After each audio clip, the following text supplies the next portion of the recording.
Naghahanda ng MMDA para sa inaasang matinding traffic sa Lunes dahil sa isasagawang National Rally for Peace ng Iglesia ni Cristo. Sinuspindi na ang klase sa lahat ng antas, sa paaralan at ang pasok sa gobyerno sa Pasay at Maynila.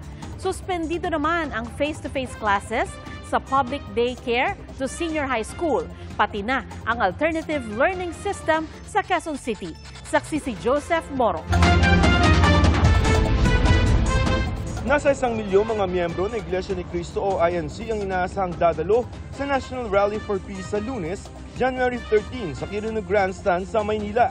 Ang rally ikinasa ng grupo kasunod ng kanilang pahayag noong Disyembre na suportado nila ang posisyon ni Pangulong Bongbong Marcos na hindi sang-ayon sa impeachment complaint laban kay Vice President Sara Duterte.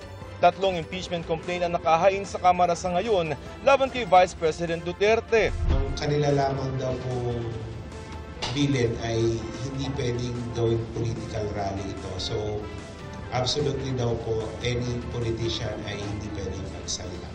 Nakapulong na ng MMDA ang Iglesia ni Cristo na nagsabi raw na darating sa Metro Manila ang kanilang mga miyembro mula sa mga kalapit na probinsya. Ayon sa MMDA, linggo pa lamang inaasahan na nila na dumating ang mga miyembro ng Iglesia ni Cristo dito sa Metro Manila at asahan na raw ang traffic hanggang Lunes ng gabi sa mga apektadong lugar.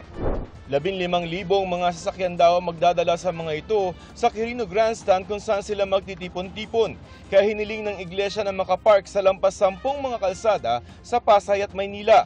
Pinayagan naman ito ng MMDA tulad sa Mel Lopez Boulevard, Espanya, Rojas at Macapagal Boulevard.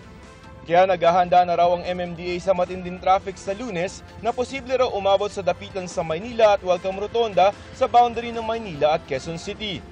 Although i-allow natin yung street parking, 1 lane lang po. So kung 3 lanes po yung kalsada, kung saan sila inalaw, or 2 lanes, dapat 1 lane lang sasakupin. Hindi po pwedeng sakupin yung buong kalsada na wala nang ibang makakadaan. Sarado naman ang mga kalye sa paligid at malapit sa Quirino Grandstand tulad sa Rojas Boulevard, P. Burgos at Maria Orosa. Sinuspende naman ng Malacanang ang pasok sa gobyerno at lahat ng antas ng eskwelahan sa Maynila at Pasay para rito. Hindi naman suspendido ang number coding ng MMDA. Yung mga kababayan po natin kung pwede pagpilipan, yung inyong lakad, lalo na po sa may area na Manila, Pasay. May national rally din ng iglesia sa iba't ibang probinsya tulad ng Ilocos Sur, Albay, Iloilo, Cebu, Cagayan de Oro at Davao.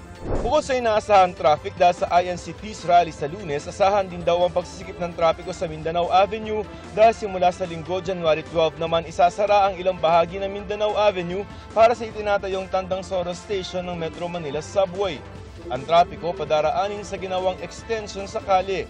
Magtatagal yan hanggang taong 2028. Marso naman ngayong taon inaasang sisimula ng rehabilitasyon ng southbound lane ng EDSA para ayusin ang drainage at asfalto nito. Inaasang sa katapusan ng taon matatapos ang proyekto. Para sa GMA Integrated News, Joseph Morong ang inyong saksi.